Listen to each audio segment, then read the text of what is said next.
Now it's recording. Excellent. Good morning. All right. So today is the 30th of August 2019. We are at the Battersea Arts Centre in London, Southwest 11, as part of the Black Heroes Wall of Fame Oral History Project. We are interviewing Freddie Morrison at the. I'm going to ask you, Freddie, now just to spell your full name to us. Explain where you were born and the date that you were born. Right, thank you once again. My name's Freddie Morrison, and it's spelled FREDDIE MORRISON. I was born in Clapham, South London, and my date of birth is 13th of the 5th, 1962.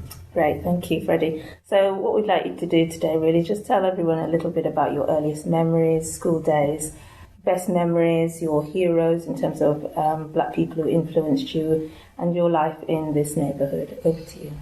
Right, first and foremost, it's really amazing what life throws up for you. I've been invited to do this oral history project, and I spoke about being a governor at the school and things like that, and then I walk into that today and I see one of the young people, Yasmin Pierre, who used to go to Ravenstone School, and when she was from 5 years old to a 9-year-old, I started, along with a couple of parents, a little football club, and she was one of the integral parts of it.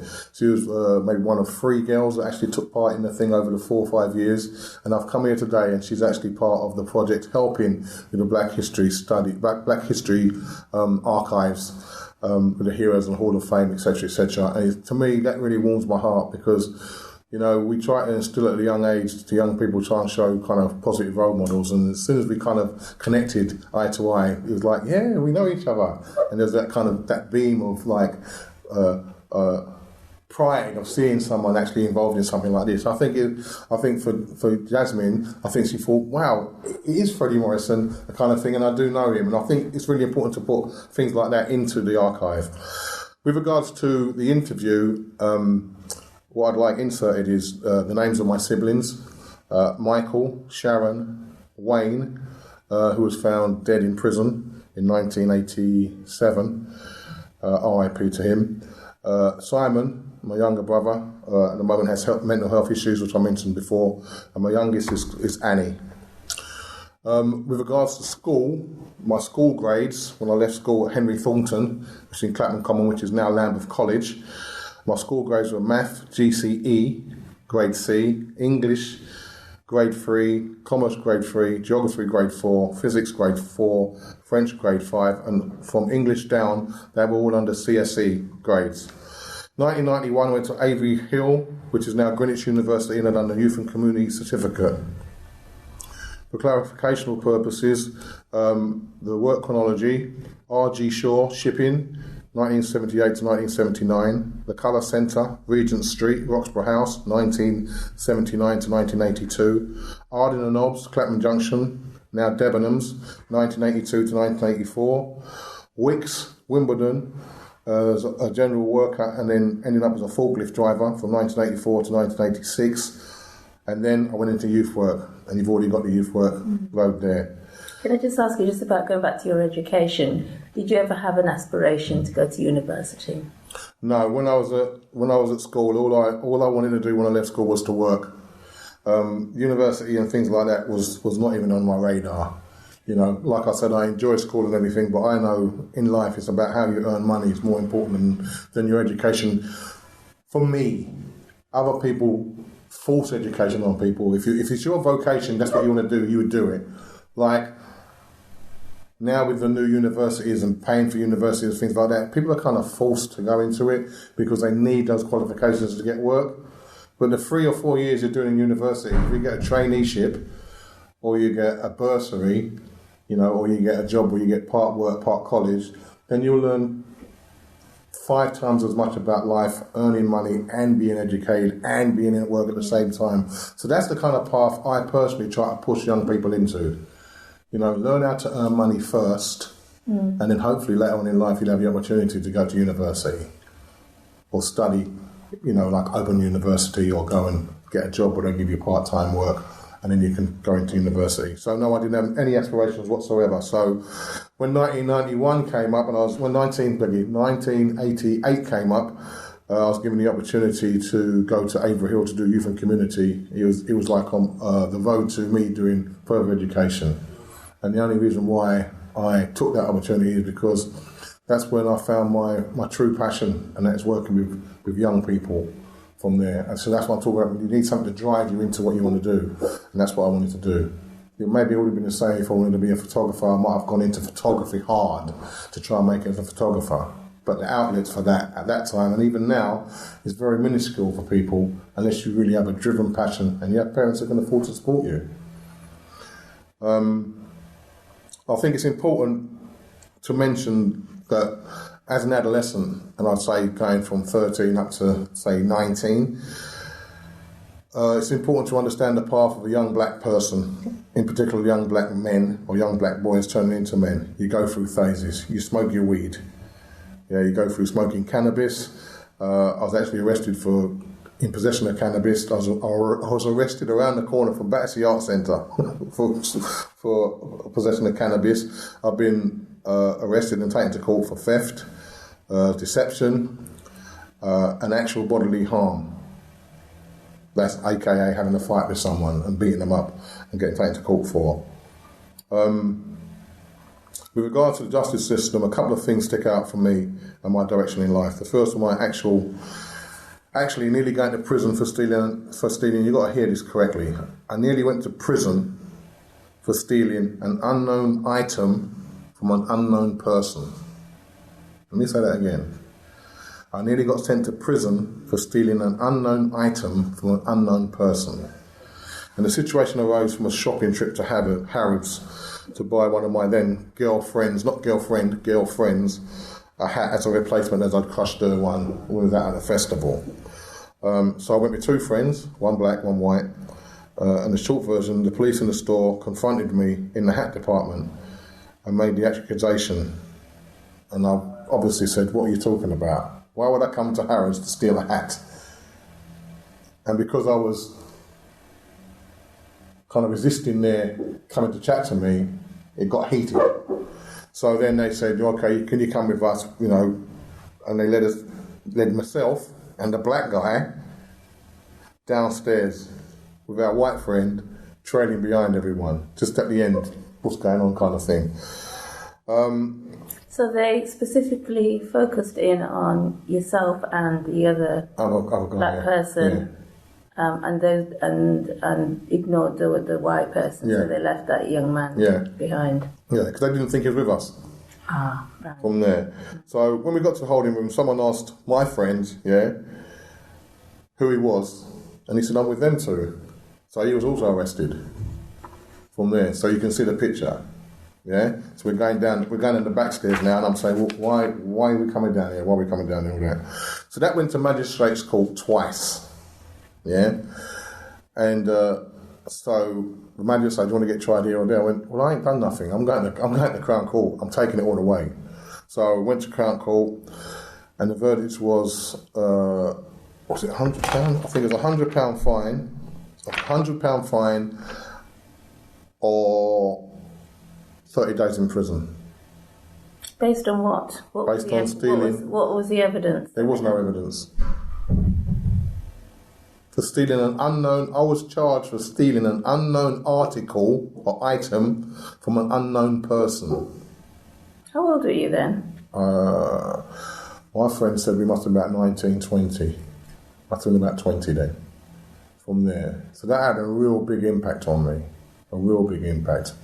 Because the solicitors that I use is Dundon and Stewart, John Dundon and Company, just up the road on Lavender Hill. And it was a case of the barrister was actually in tears when she came outside, because we had gone to the trouble to buy the whole team flowers and a bottle of champagne saying thank you for helping us, and she came out in tears saying, "I can't believe you got done for that." That was one thing that stuck in my mind. I think it's really important. Back in the day, that was a kind of a sus situation, where if you're suspected of doing something, you can be charged with it. That's why there was so much kickback against the sus laws. And before that, I had a little or no things that I didn't actually instigate to do with the police. I had a fight, get arrested, I understand that. Smoking weed, got caught, I understand that. Tried to get something by deception. I I understood that. But when you haven't done something and you go through, this is over nearly 2-year period. Nearly over a 2-year period, and the end result was that.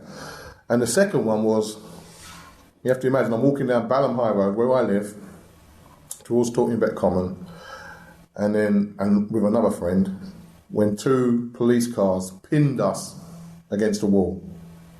So I'm walking, so you can imagine, one car drove across this way, so we couldn't go forward, and one car came across onto the pavement and went that way. And we're both standing there looking at each other going, what is going on here? It was like The Sweeney. I don't know if you know the film The Sweeney or the series The Sweeney. A lot of older people would understand. So we're in a V shape in the middle of on Balham High Road, and we're taken to the local police station because we fit the description of 2 people who had just robbed or tried to rob a bank in Streatham 15 minutes ago. That was it. That's when I knew my name was on the list. That's when I knew that, you know, I'm going to have to change my ways completely because I haven't done anything. Now these things are happening to me from there. So when we got to the police station, they obviously let us go because our argument was, do you really think if we tried to rob a bank 15 minutes ago, even if it was half an hour ago or an hour ago, we'd be walking along High Street. A high street. Yeah. Come on, please. Really. But because they'd done the whole... And this is, you know, like I said, I'm trying to be as honest as possible. Yeah? And that really had an imprint on me. Really left like, wow. And so if I was 20, that would be about 1982, 83. So what did that motivate you to do differently then? Just to make sure I was in check with everything. Make sure you're not in any situation where you can get into trouble.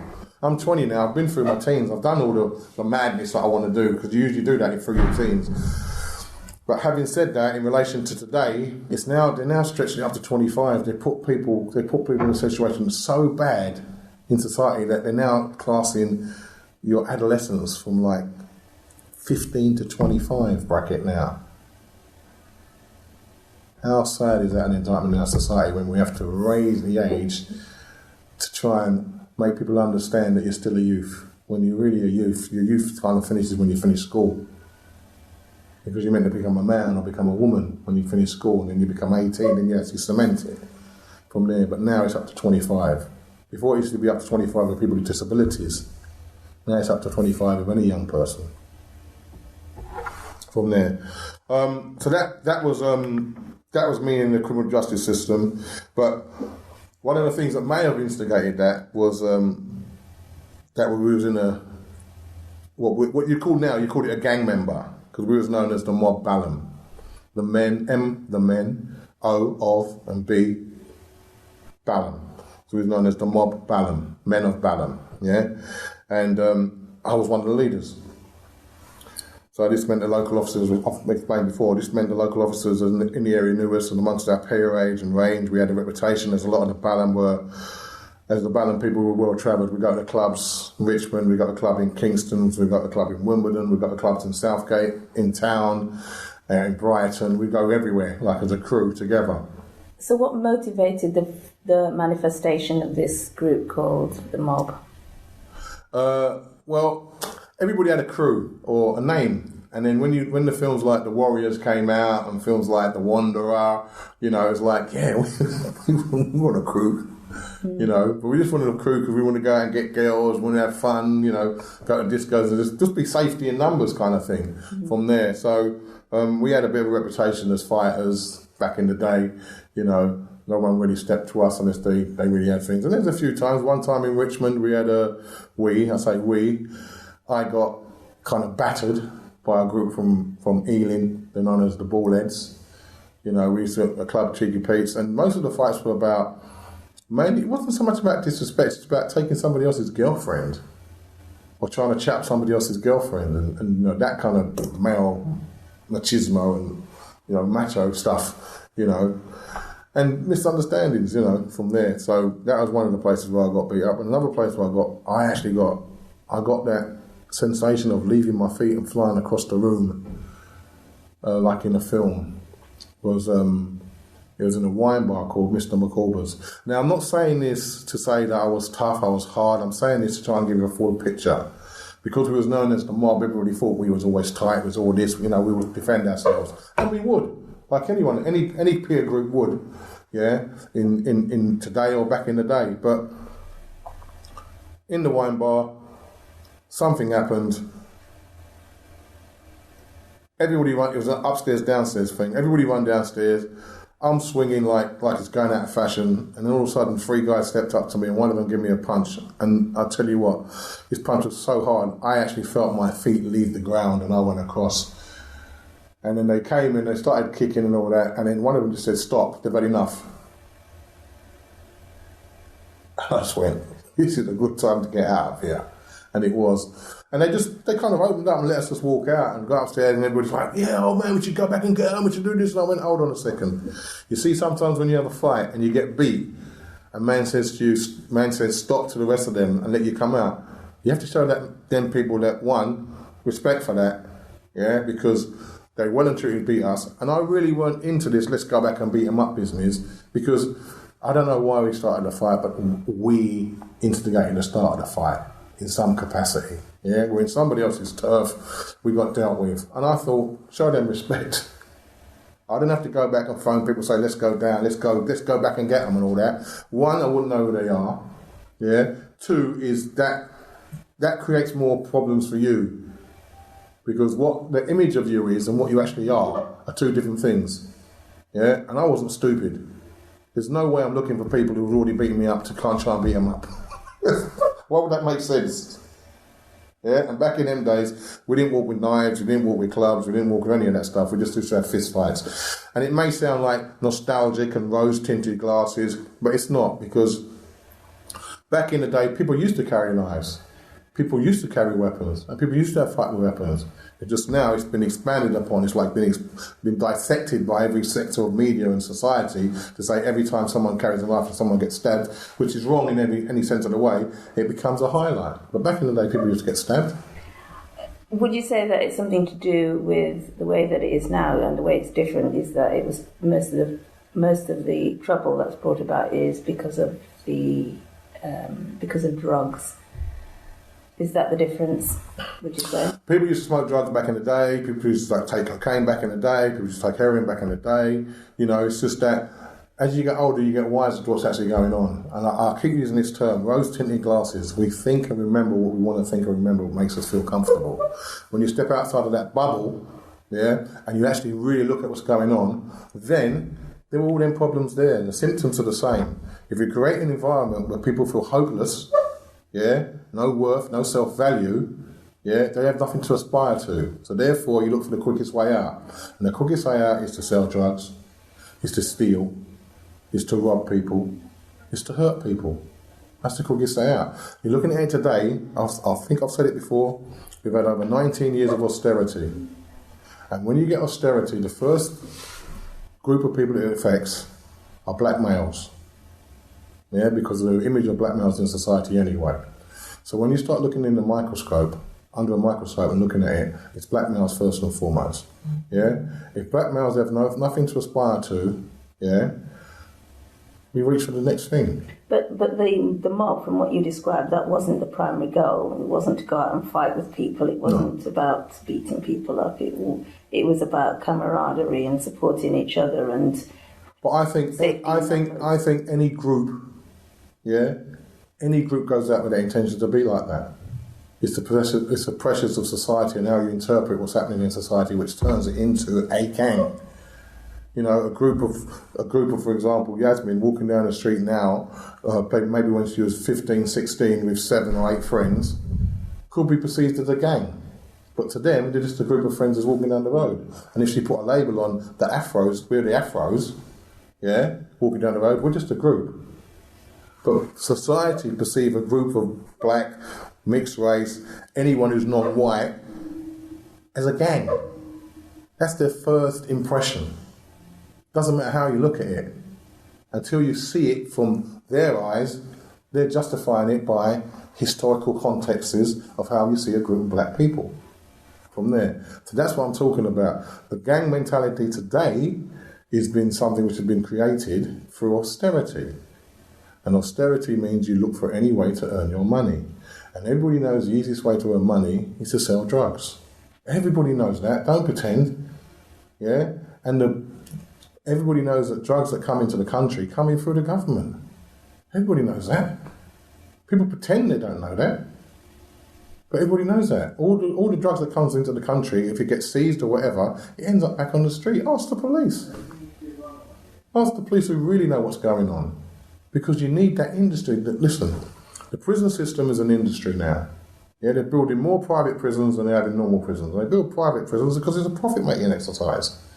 The more people you locked up, the more people you get paid for locking up. It's easy. You want to make money in a few years' time? Invest in prisons. You'll make millions. And it's going to happen throughout the world. It's already a prison industrial complex in America. And we're now becoming America, whether people admit it or not. You know, so that's the next thing that's coming over here. So, yeah, we were a mob. Yeah, we were a gang. Yeah, we were bad in Ballon. But as a group of people, we weren't that bad. We just thought we were protecting ourselves and our ends, which is like what they're saying now. The difference is you now have a lot of different nationalities that have come into the UK. Yeah? And this is just my perception. I ain't read nothing about it. This is my perception. Anytime you have a war with a country or you have any arms of the country or whatever, before that actually takes place, you get the rich people out of that country. Yeah, because they've got access to money, they've got money, you bring them here. After those, the criminals come, because they also bring money. And after that, you think the percentage of people that come, so you know that you've looked after those people. Then you get the pictures in the paper, we're helping these refugees, blah, blah, blah, blah, blah. Between the criminals and the people who are coming as normal people, that's the only linkage they've got, because they can't speak the language, they don't know they're in a foreign country, different weather, whatever. So therefore they create their own little market within them as a community. So you've got the Afghanis, you've got the Nigerians, you've got the Ghanaians, you've got the Asians, you've got the Indians, you've got the Chinese, all have got their own little, what we call underclass, and an illegal market, aka a black market, which is going around. So as that spreads out, you go into other people's territory. And if you go into someone else's territory, what happens? It causes conflict. The mafia tells you that. You don't tread on the hands of the people who are feeding people in their area. And if you do, it causes conflict. So then you get the elders now, who don't do anything, they're the couples, and they've got the youngsters doing the county lines running up and down. You know, you're 15-year-old, you're male, in particular, to start off with, but there are girls who are involved in it as well, and you can see the research for it. You know, you're 15 years old, you didn't like school, no one actually said to you the importance of education is really when you leave school, not while you're at school. None of that's been instilled into them, yeah? So you get Joe or Jerry or whoever blogs on the corner who's running things and says, take this to the house for me, I'll get you a pair of new Nike trainers. Could be any other brand, but I'll just say, you know, get you a pair of new £150 trainers. All you've got to do is run this package 3 or 4 times, you got them. You're 15 years old. You want to be like everybody else on your block. No matter how good your parenting is as a parent, that person's going to take that chance. They're going to take that chance. And once you get it once, that's what we've done this time. Next time you get money with it. Next time you get more money. And then the next time you get set up.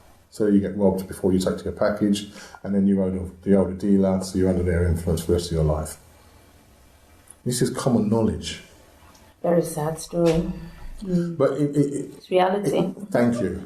Most reality stories are sad, and this is just from my perspective. Yeah, and I've been in this game for a long time.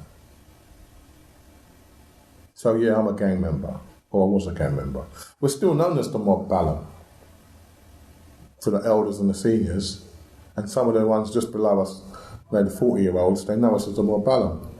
People who are like Maurice Toronto, you know, they're all doing really well now at 40 years old. You know, and they're carrying the community as well, still working in the community, you know. So how did you get out of that situation where you were in a mob and constantly being stopped by the police? After those two fundamental things, it was about me being aware of what's going on. And I said to my mum, Mum, I don't know what's going on here, but I ain't doing nothing. I keep getting arrested. I have to watch what's going on. You know, and at the time I used to go clubbing and all that, and that's when I met Steve Walsh, etc., etc. So we started to just go out into clubs and that, rather than being around in the area. Then we had girlfriends and you move out. You just grow up. You just grow up and you become more aware. And once, like anything, once the penny drops that life is about you bettering yourself and trying to do these things, and trying to get married, and trying to get a girlfriend, trying to get a house, all those things you aspire to, it brings a focus. And when you've got a focus and a purpose, you start to strive towards it. Whether you get there or not, it's not the end game, it's the fact that you're actually trying to get it. And that keeps you in focus. That keeps you in check. The journey from there. What we got next? So what would you say was your purpose in life? What was it that in particular kept you driven and focused on doing these different activities to support your community and working with the youth, etc.? What was it within you? I think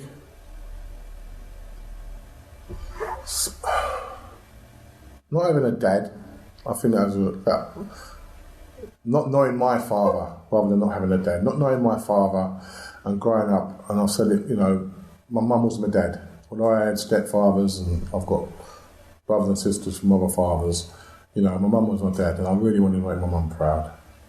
That was the driving force. And then when I got into education, you know, like I said before, Mr. Marshall was a great driving influence for me. His name's Lloyd Marshall. He was a great driving influence for me. And I recognised that at school and after school. And it was just all the negativity all the time about black doing this and blacks not doing that. And then when you start learning about black history, you know, for yourself, you do research. J.I. Rogers, you know, one of the founding fathers of African American history, and recording and reading books and saying that, you know, there's a lineage of the Queen where there was a black person involved in the lineage of the Queen, and you start thinking, and Hannibal was black, and this man was black, and Jesus must have been black, and it's like, hold on, wait a minute, where's all this coming from? But then on the opposite end, you'd have all the negativity about this and this. I just wanted to try and be positive. And like I said, one of my ambitions was to get married and be married and have a family and live happily ever after. You know, I was on that stream, you know, and I got the stream kind of run out, you know, but the passion's still there. The passion's still there today. You know, yesterday I went to Brixton Top Cats and done the presentation and done the speech to the young people there, saying the importance of education. You can be the best sports person in the world, but what happens if you break your leg? Are you going to come to the gym and still watch and still learn while you're injured? Or are you just going to stay at home and say, I'm injured? It's what drives you. It's all them kind of things. But so Mr. Marshall, then meeting people like Ralph Daly, what I said earlier, and you've got most of the people I spoke about that I aspired to earlier. But later on in life, when you have your own children, you try to instill a lot of positive things about being black through the way you bring them up, and just try and point them in a direction.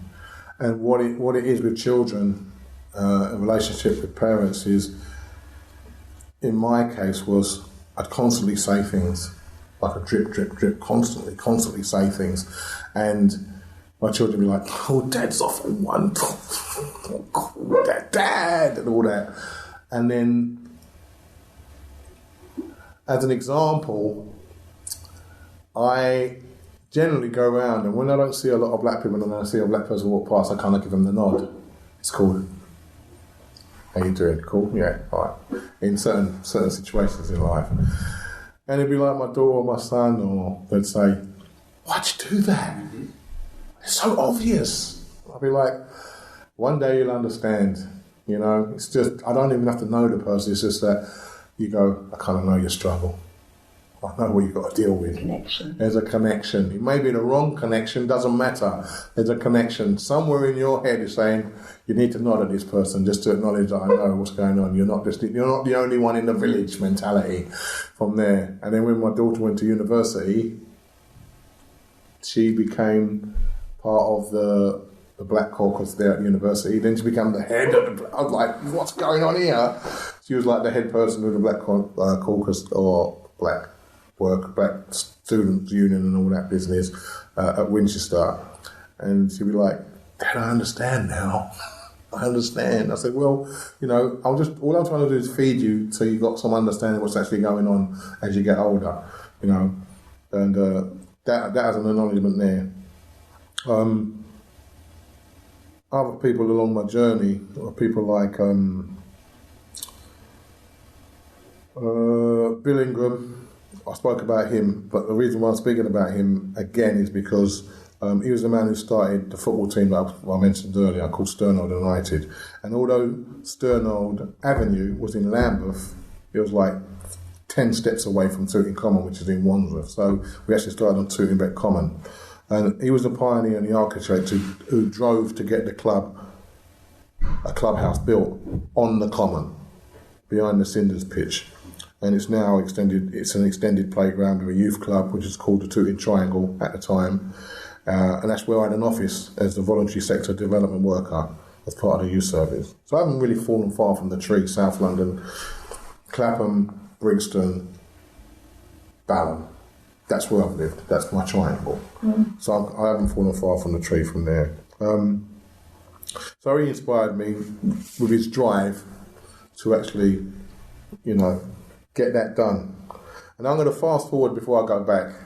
And I saw this drive in a person when I was working in the Patmore estate, which is an estate which is now just alongside from the Nine Elms development, off the Wandsworth Road and off of Nine Elms itself. So it's in that kind of quadrant. And there was a lady there called Yvonne Carr, God rest her soul. She was the driving force behind setting up the Yvonne Carr Centre.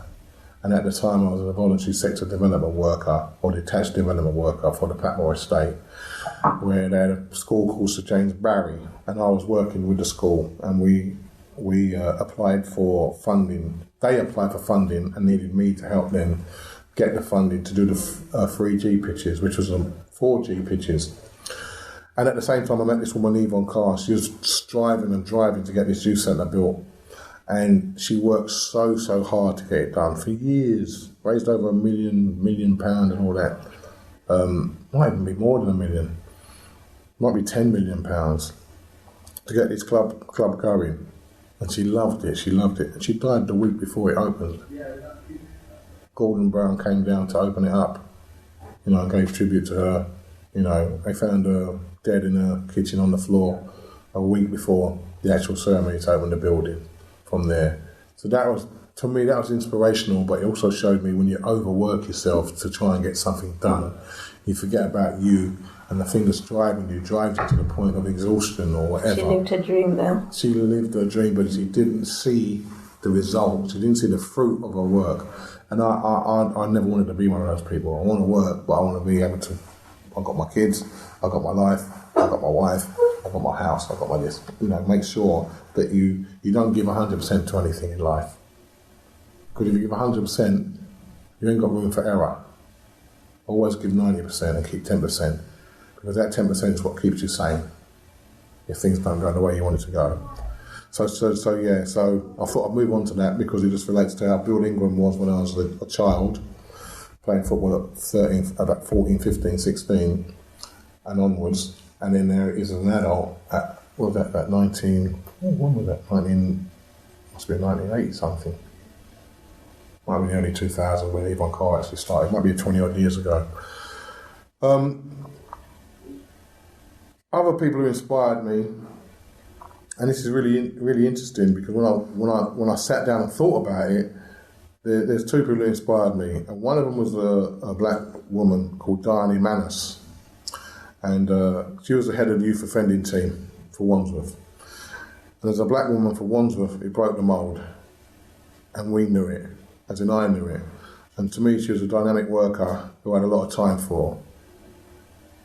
And I know that she had to walk through on tiptoes at times, but would never accept that she was not qualified for the role.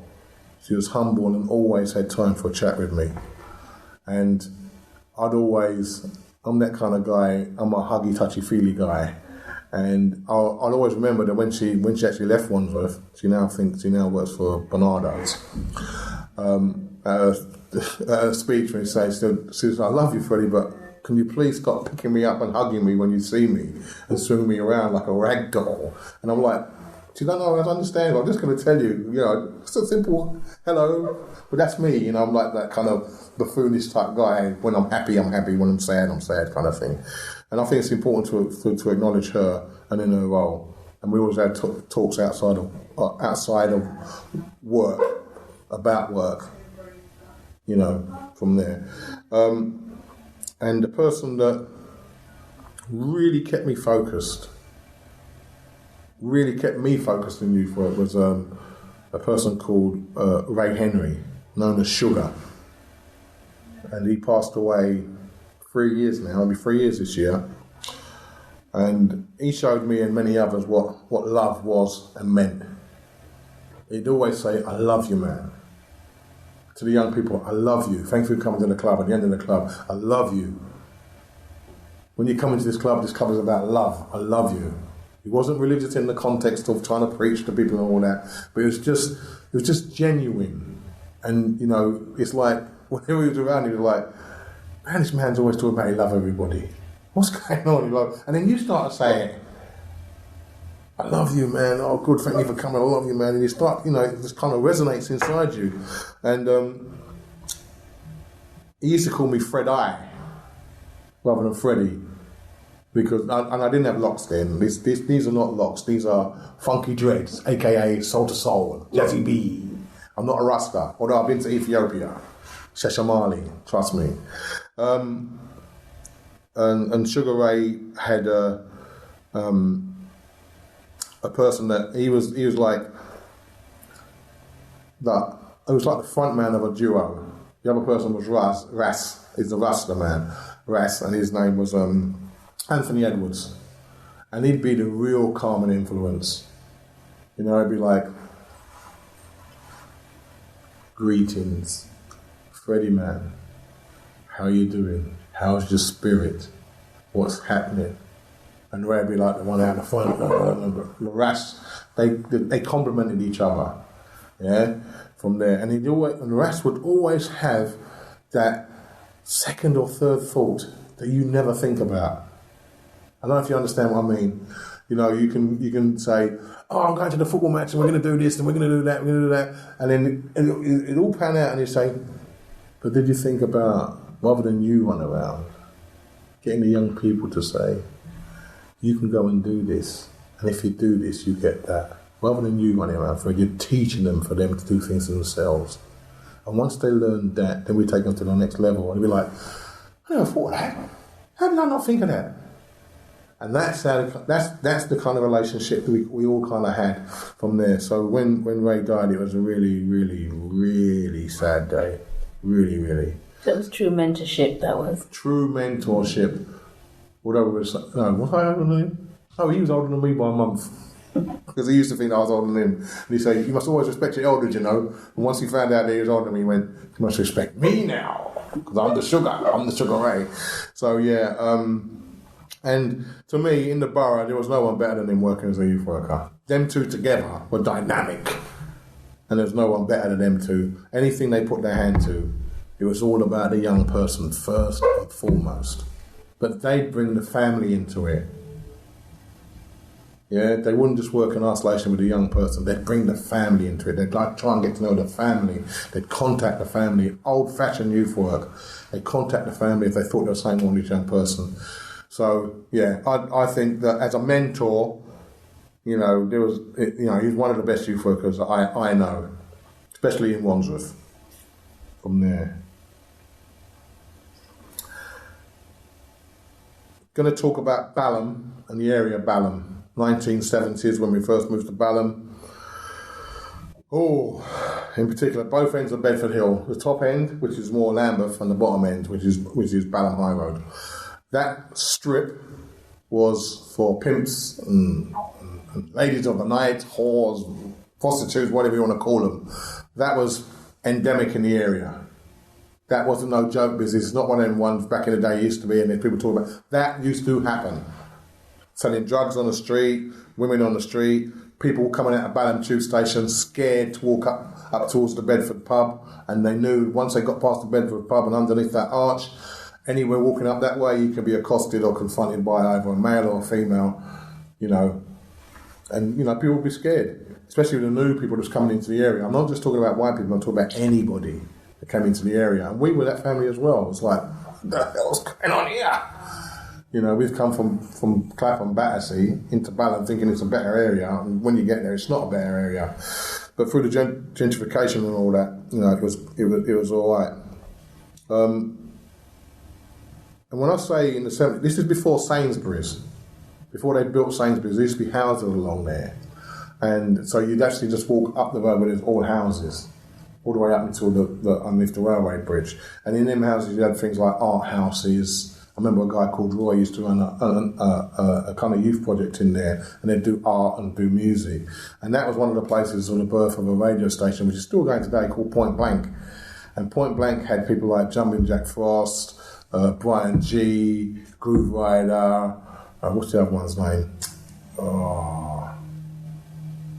Yeah, just leave them from there. I can't even think of the others, but they were all part of it. And once they knocked down those houses, Balham changed. That's when the gentrification started. I don't know if it might have been before 76. Was it a positive change, would you say? Gentrification is a positive change in no matter where you are. It's why you're gentrifying somewhere. It's the issue. If you're gentrifying the place to include the people who are already there, then it's fine. But gentrification is not about inclusion. It's about making money. We have to make this clear. When you gentrify something, it's to make money. Yeah. So, with regards to Balham and its transition from pimp ho to gentrification, it's kind of a period of, say, from the 80s to the noughties, over that 20-year period. Those who wanted money and didn't have money sold their houses and moved out to Thornton Heath or Croydon. Some people call it Thornton Teeth, and some people call it Croydon, because you've moved out of inner to the outer. Yeah? And when you do that, the people who are coming in have money, usually from areas inside London, not outside London. Because outside London, it's the farmers, the farming communities, all the people on the stock right belt, they want it for their children as an investment, future investment. Or you're living in Chelsea and you can't afford to live in Chelsea anymore, so you move across the bridge. Battersea, Balham, blah, blah, blah. Balham's a hub because Balham's got the train station and the tube station. Yeah? So therefore it's a hub. And when you've got a hub area, you can only build on it by bringing people who are going to enhance that area. And that's the gentrification period for Balham, moving from pimps and hoes to privately educated people who've come into the area from there. So yeah, it's a good thing. I still live there. I've seen the difference. It's a good thing. Feel safer. But you still got a lot of social housing in Balham. And sometimes I feel for those people in social housing because they're still looked down upon. Because if you don't own it, people think you don't take no responsibility for it. But a lot of people in social housing actually love that they live in Balham and they actually like it was their own house. We only get the images of those who are meant to be, you know, they're destitute, they've been on drugs, you know, they've been in abusive relationships, domestic violence, all that. You know, how are they going to be able to come out and try and be the best they can be when they've never had the kind of support or the structure to help them move on in life? How are they going to do that? So it's going to be difficult for them.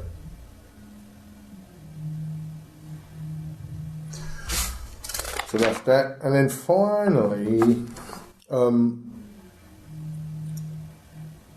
my son told me. Well, both my children are now. We've heard that they've gone on about. They've moved on in their life with regards to their work and what they're doing now. But Savannah first worked in McDonalds. Yeah, she worked there for a few years, and she worked there while she was studying at Winchester. And it was hard and it was tough, and she loved it. And Niall also worked in McDonald's before he moved on to his work. And the reason why I mentioned that, it's really important to tell your children if they're struggling and they want to be in an environment where it's it drives you to be better than what you are, McDonald's is a place to send them. Because it's tried and tested. It's a global brand. It's hard work. You start off sweeping the floor, washing dishes, doing this, doing that, and then they move you on to the cooking the chips, and then it's the rubbing down, then it's just doing the burgers, then it's serving, then it's doing just the drinks, then it's doing the drive-through. It's tried and tested. If your children can make a year at McDonald's, I'm near enough guaranteeing 95% of the jobs that they apply for, they will get. They will get. Because it's really important that they know structure and they know how to earn money. And the other thing is, people have to tell their children that when you get a job, the first few pay packets is going to seem like it's not worth it.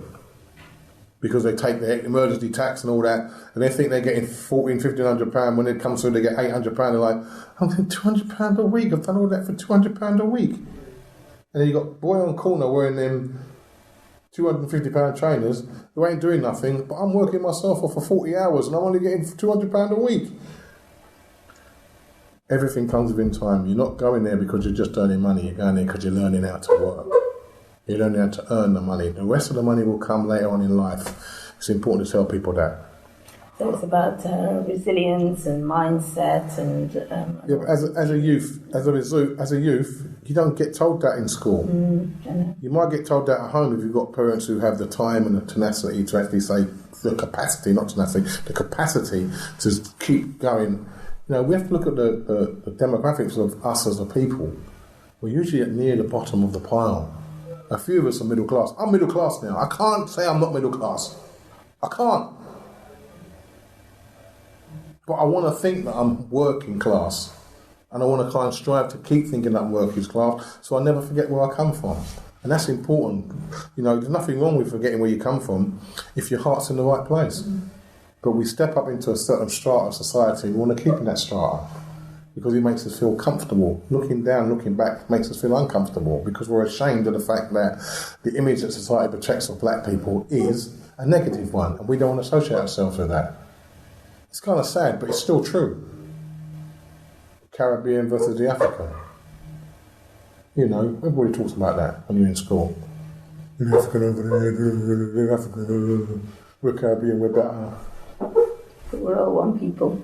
Listen, it's all about, if you take the borders out of Africa, we're all the same people. When you put borders into Africa, we become different tribes. Why? We're all the same people. From there, I just got to correct something that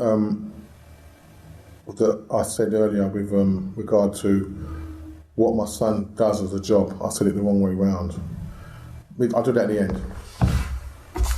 The other thing was I spoke about the houses which are under compulsory purchase order by Lambeth when I was younger. They were actually on Heath Road, yeah, not the Lishall Road. As the ones on Lishall Road are still there. So Heath Road, that's the one that got knocked down and they built flats on it. And the flats they built on it was like Daley Thompson Way, Tessa Sanderson Way, all the athletes. Lambeth Council went through that. We have to have black area, black names. We have to start promoting black names, and that was all around in that area, under athletes and sports people. From there, I spoke about when my mum passed. I know I got emotional with that, and I'm still thinking about it now. I still get a bit emotional about it. But at the time, the other people in the house when my mum passed was my sister Sharon and nephew Alex. But I have to kind of establish that most of the journey was carried by my brother Michael, my sister Annie. I flitted in and out. Sharon flitted in and out. But we was there at the end. So it was a shared load. And I wanted on record that it was a shared load. From there, and finally, unless you've got something else to ask me, is that reflection's really good. Because if I get the chance, I'll show you my mum's my tribute to my mum that I've done. But it won't be for this, just to show you where I'm coming from. And my mum's funeral, a family member that I've known since as long as I can remember, yeah, pulled me to one side and told me how much my mum had fought to keep me and my other two brothers out of local authority care. And I didn't know that. I do remember one time when she was expecting my youngest brother Simon, that both myself and Michael were living in Herne Hill in a foster home foster house with someone. My brother Michael, he did mention it to me when we was talking about what happened with Mum. We was fostered for maybe while she was giving birth, so maybe for a month from there. But I didn't remember that until someone told me. Why were you fostered? Herne Hill. Why? Why? Because she was expecting another child. Okay. I don't know. That's the only answer I can give you. Okay. I don't know. So it must have been some kind of pressure for her not to be able to keep us. And my grandma was alive as well, so my grandma might not have been in the country at the time, but she had a sister that lived next door, 2 doors away, and another sister who lived down the road, because they had, I told you, 3 houses on one road from there. So I don't know, but yeah, I was fostered for at least a month from there. That's another side to see when people die, doors open, and you get to remember things in hindsight from there. So stories tells us more than just a story. So whatever I've been saying, there are more things to add to it, to give it more of a, if you can display a flower, more of a bloom. Rather than just have the buds, you want the bloom to show the truthfulness of what's going on. So that's me, unless you've got any more questions. But I've only got one question. Do you have any regrets about anything in your life? I heard a young person speak the other day, and his name's Harvey from Soul Solid Crew. I know him. I've known him since he was a baby, since he was 5 years old, 6 years old. I've known his mum and his stepfather, and I know of his father and everything. And he done a speech the other day, and someone asked the same question, and his answer is the same answer that I'm going to give. I don't regret anything that's done. Everything's happened for a reason. I wouldn't be where I am, I wouldn't be the person I am today if those things didn't happen. And that's what I'd say. Off the record, what I'd say is I regret that I didn't stay married for the rest of my life, but don't put that in there. From there, so all I've got to do now is find what my son says that his job is, and then you can just put that in, because I said the wrong thing. Okay.